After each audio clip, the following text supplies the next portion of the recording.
Magandang araw mga kaibigan.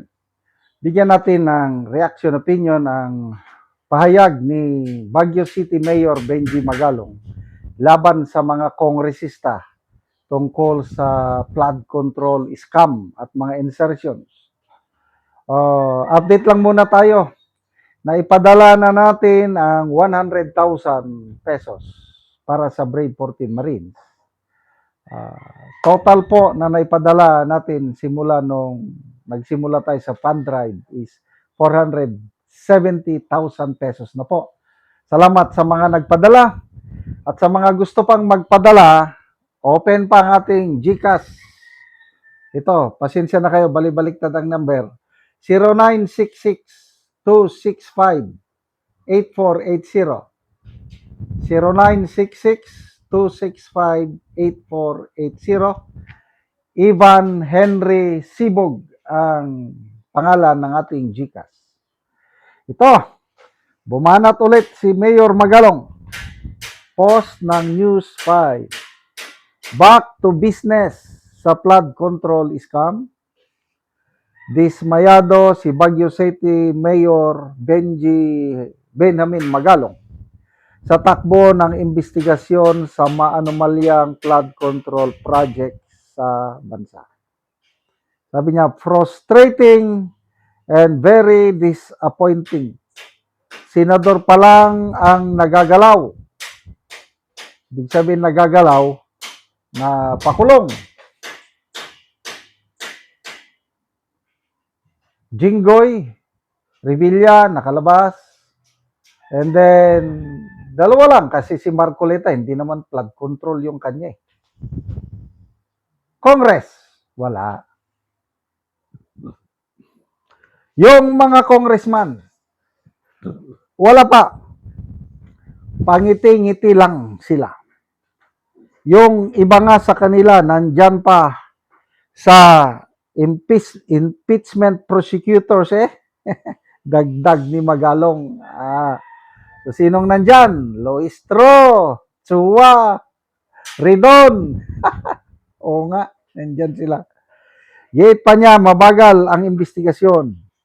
At kaunti pa lang ang naiihaing kaso kumpara sa dami ng umano'y mga anomalya sa flood control project. Agree ako dito sa pahayag ni Mayor Magalong. May nabasa kong post kanina. Meron daw matinding landslide sa Baguio City. I don't know saang banda. Landslide. So, may mga press conference. Dison, anong sinasabi ni Dison? Ano na daw?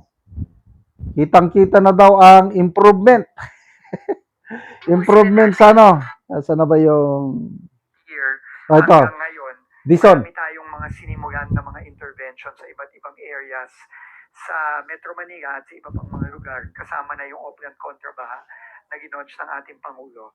And dahan-dahan nakikita natin yung mga magagandang resulta. Pero sabi nga ng Pangulo kanina, hindi nagtatapos dito to.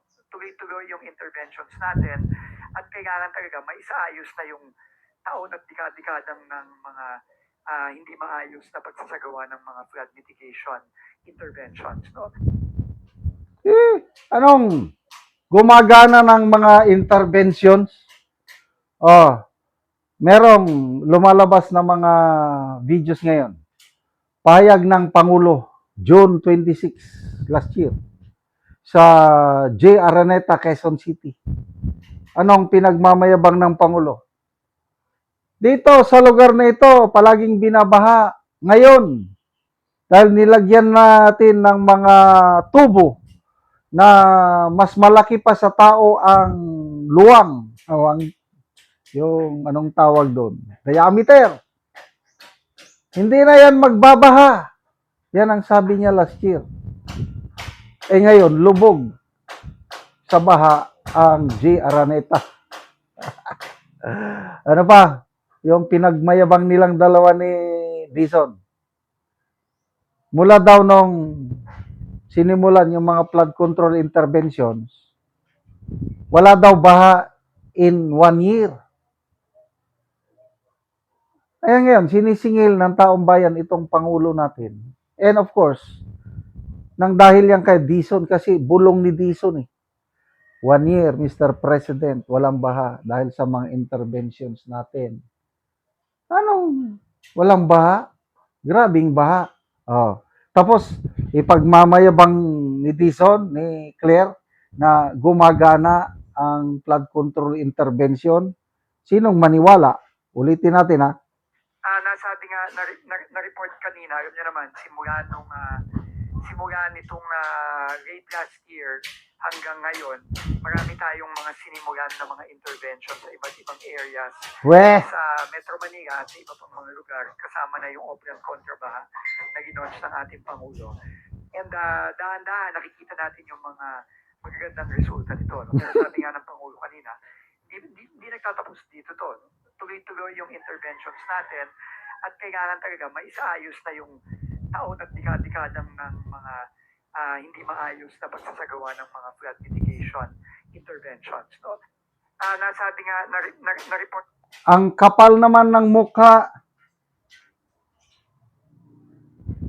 I don't know kung naniniwala kayo sa sinasabi niya.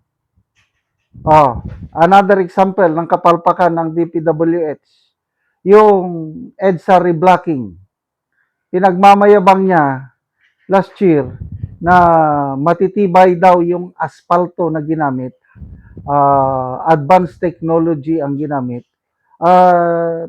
Tatagal ng 5 years yung pag-repair. Ngayon, wala pang 1 taon, bitak-bitak na yung asfalto. Oh, anong palusot ni Dizon? Dahil daw sa mga barriers. Wag nyo namang insultuhin ang taong bayan, Honorable Secretary Dizon. Barriers, anong kinalaman ng barriers? Talagang mabubutas yun dahil low quality na naman ang nangyari. Sinabi nyo na ginastos nyo ng tama yung pundo ng bayan. Paano tama yung paggastos na ngayon pa lang, wala pang 1 year, sira-sira. So maniniwala pa ba kami sa inyo? To me, hindi na. I'm sorry. Puros kayo salita, wala sa gawa. Salamat mga kaibigan sa inyong pagsubaybay sa channel nito. Nakakatulong kayo ng malaki sa Tribong Talandig ng Bukidnon dahil namimigay tayo ng libreng yero at pako sa Tribong Talandig para makapagpatayo naman sila ng mas maayos nilang tirahan. Panoorin nyo ang video na ito. Ako diri sa balay ni Marivic Laki nga taga Barangay Tikalaan Purok 3 San Alahay, Talakag Bukidnon.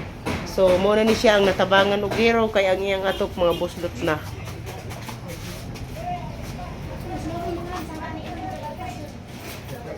Og mo na ni ang gihatag nga yero nga napulo kabuok nga di 8.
O karon humanagit sa pag-atop ang ginatabang nga yero.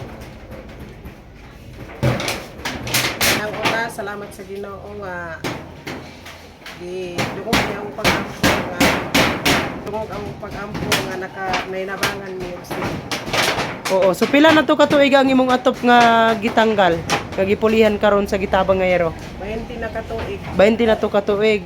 Nga naman sukad sa 20 katuig, wala gid ka nakapuli katop. Kung lagi sa kawad-on. Tungod sa kawad-on nga nagkaon ra atong gawnon-naon. Taman ra gid sa kaon. Tama ra sa kaon. Mm. Na wala tayo katigong nga nato simbo sa karon. Napasalamat ko nga aniya naka-atop na gid ni. Salamat kayo.